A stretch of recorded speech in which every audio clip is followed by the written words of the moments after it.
हरे Krishna devotees. मैं अभी आदि केशव मंदिर में हूँ जो कि तमिलनाडु में है। तो कल जो हम दर्शन किए थे केरला में सबसे जो रिचेस्ट टेम्पल है श्री पद्मनाभ स्वामी मंदिर है।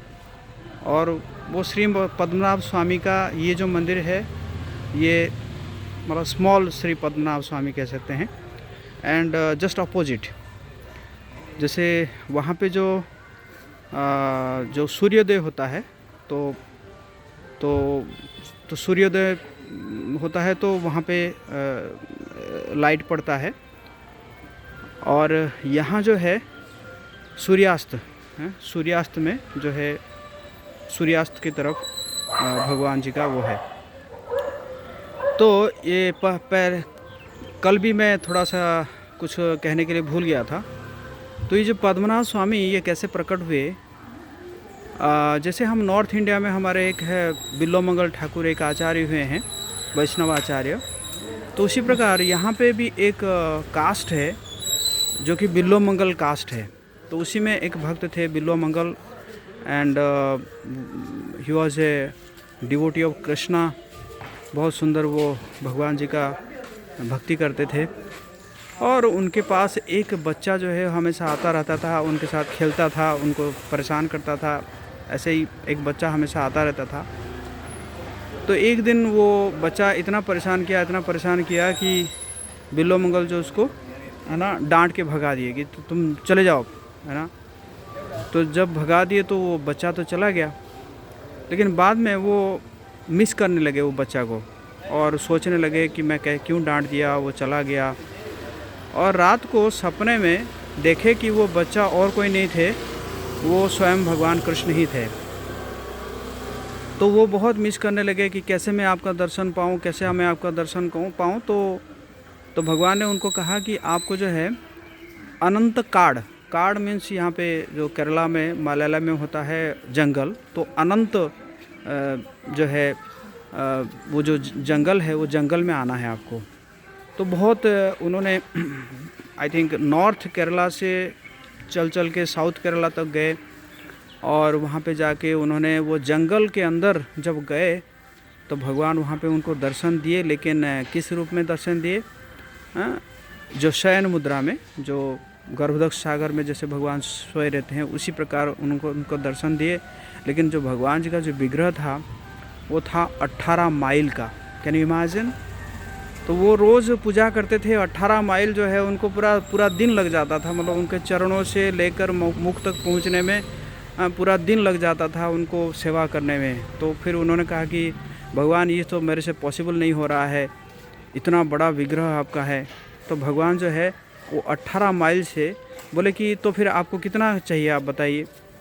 तो बोले मेरा जो डंडा है, जो संन्यास डंडा है, उस डंडा का 3 गुना होना चाहिए। तो उनका डंडा था 6 फीट का, तो वो 6 फीट का 3 गुना हो 18 फीट। तो भगवान जो है 18 माइल से सीधा 18 फीट बन गए। लेकिन ध्यान रहे ये जो विग्रह था ये पूरा लकड़ी का विग्रह था। तो उसके बाद बिल्लोमंगल सेवा किए और उसके बाद जो है जो यहाँ के राजा है, जैसे मैंने बताया था, वो राजा भी उसके बाद फिर सेवा करने लगे। और कुछ दिन के बाद वो लकड़ी का विग्रह जो है वो थोड़ा सा कहीं पे थोड़ा ख़राब होने लगा। तो इसी कारण जो वहाँ के जो राजा थे उस समय, वो राजा क्या किए कि 12,008 शालिग्राम शिला लेकर आए, जो है कहाँ से, नेपाल से, गंडकी नदी से 12,008 शालिग्राम शिला लेकर आए। और लेकर आके तो उसी से फिर वो जो भगवान जी का विग्रह बनाया गया, जो कि श्री पद्मनाभ स्वामी। और फिर उसके बाद जो राजा जो है वो पूरे जो है राजकोष को दान किए।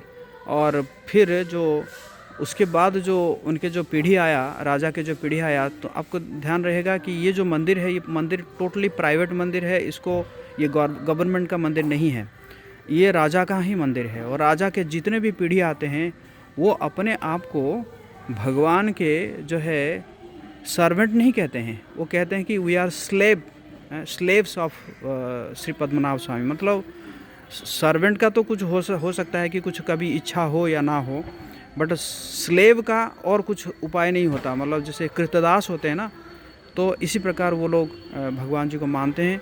और तो इसी प्रकार राजा जितना भी कहीं पे राज्य जय करते थे तो उसका जो धन संपत्ति सारा जो है वो पद्मनाभ स्वामी को अर्पित करते थे। तो आज जो मैं आया हूँ, ये जो श्री आदिकेशव मंदिर है वो भी just opposite of Shri Padmanabha Swamy, और यहाँ पे भी इसको भी स्मॉल श्री पद्मनाभ स्वामी मंदिर माना जाता है। और यहाँ पे जो है श्रीमान चैतन्य महाप्रभु आए थे, और श्रीमान चैतन्य महाप्रभु ने यहाँ पे ब्रह्म संहिता उनको प्राप्त हुआ था पहली बार इस आदिकेशव मंदिर में। तो ये इस मंदिर में भी श्रीमान चैतन्य महाप्रभु का चरण चिन्ह स्थापित है इस्कॉन मंदिर के द्वारा। और यहाँ पे भगवान नरसिंह देव का भी मंदिर है। और तो बहुत सुंदर यहाँ पे दर्शन है। कभी आपको मौका मिले तो यहाँ पे आइएगा। और मैं भी आप सब के लिए प्रार्थना किया, आप सब जो है आप सब का मति भगवान के चरणों में लगे और आप सब भक्ति में आगे बढ़े और आप अपने मनुष्य जीवन का जो पूर्णता को उसको प्राप्त करें। श्री आदिकेशव भगवान की जय, श्री पद्मनाभ स्वामी की जय, श्रीमान चैतन्य महाप्रभु की जय, जगत विश्व प्रभुपाद की जय।